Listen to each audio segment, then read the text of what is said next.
Despite yesterday saying that the 20% VAT would be imposed on private schools as an immediate consideration when Labour gets into power, today Labour have pulled back from this and confirmed it will not strip the charitable status from private schools. Now, I think it's important to make it clear that although there are the big private schools like Eton, Winchester, and so on, who command extraordinary fees, they offer remarkable educational opportunities, not only to students in this country, but to foreign students coming over here. I mean, it's quite a business. There are also a vast number of much smaller private schools who struggle to provide services to support students who are in other schools, who are in state schools, to offer tutoring and so on.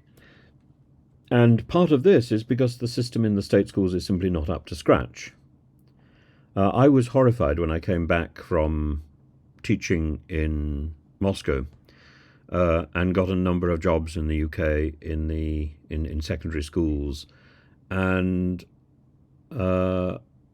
I could not believe the idiocy of the bureaucracy, the nastiness of the staff room, and the vacuity of a lot of lessons and lesson plans. I've been teaching teachers how to teach in Moscow, and I think frankly we need to ask whether or not our own teaching methodology is okay. We're giving out far too many handouts. We're focusing on tick boxing. Well, we've become a nation that seems obsessed with box ticking, and particularly if we're going to the bank or to the hospital or whatever. And we need to start digesting information rather than just ticking a box. And partly the GCSEs are to blame for this box ticking obsession.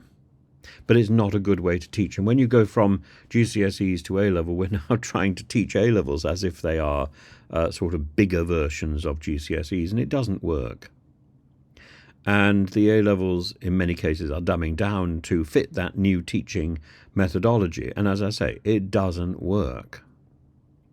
I've also been teaching IB, International Baccalaureate, and so I think I'm quite well placed to comment on Rishi Sunak's plans for an English baccalaureate. We already have one. It's called the International Baccalaureate, and it's marked in Cambridge. And it's a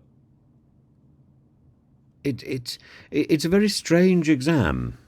And again, the bureaucracy seems to have overtaken the teaching, and there's a number of tag words and particular ways in which questions should be answered if you want to get a decent mark. It's not about actually mastering the subject, it's about mastering the presentation.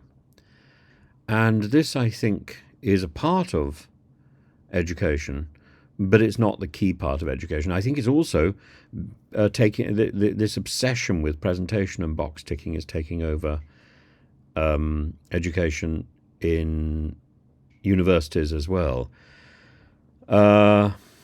The Labour Party officials now say that they are able to enforce the same tax obligations that they'd originally set out by simply mandating that private schools pay VAT and business rates. This would mean not having to go through the process of changing the law and taking away their charitable status. And it may still have a negative effect on schools, though of course simply paying VAT doesn't automatically mean schools are financially crippled, because they will be able to claim some of that VAT back. It does mean that education is going to be a very strange beast for a few years as people get used to the VAT on education and exactly how that's going to operate. So will private tuition command VAT and so on? At the moment, it doesn't. And at the moment, there's a huge number of parents who top up their children's education in state schools with private tuition in the key subjects, and sometimes that continues all the way through the school career. It's going to be, they're going to find that they're going to be paying significantly more per lesson, or the tutors are going to be out of pocket completely. And I'm not sure what the future is. I don't think you improve a system by destroying another system. I think you improve a system by improving a system. And what we need is investment and training in state schools. I think what we need is a slightly different form of teaching. I think what we need to do is to encourage mentoring, and there is a certain amount of mentoring that automatically goes on in the better private schools. Certainly not all private schools, believe me.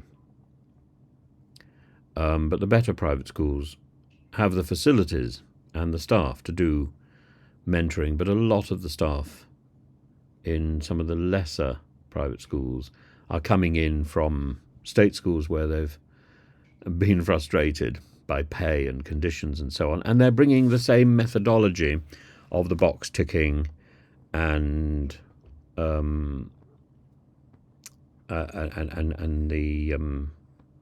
the bureaucracy, which is imposed on all schools anyway. So they are bringing a certain professional standard, and I think it's increasingly very difficult to tell the difference between state schools and private schools, except for that very high end. Do you get what you pay for? I'm not sure you do. But you.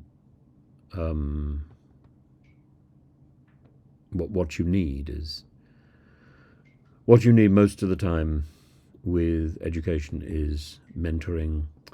I've always thought that when someone approaches me, you've got to make a decision about whether or not the person needs information or whether they need confidence. Sometimes they need both, but most of the time it's one or the other. If they need information, that's a lot of work for the tutor to put in. If they need confidence, that's a lot of energy which is required. And building up a student's confidence is something that can be done in schools and can be done effectively, but it requires individual targeting because each child is different. As for information, that's the bit which that's the distinction between box filling and actual teaching, and I think that could be done significantly better online. And I think schools should be buying into online resources, good online resources, rather than just more playing. The days of Vygotsky and Piaget, I think, are over. And I think the idea that all students should benefit from the experiential learning that is provided in nursery education is a fantasy overdone, and we should now be using our academic skills in tertiary education to look at the best methodology for teaching students in secondary education and tertiary education, rather than simply extending the research done by Piaget and Vygotsky into nursery education.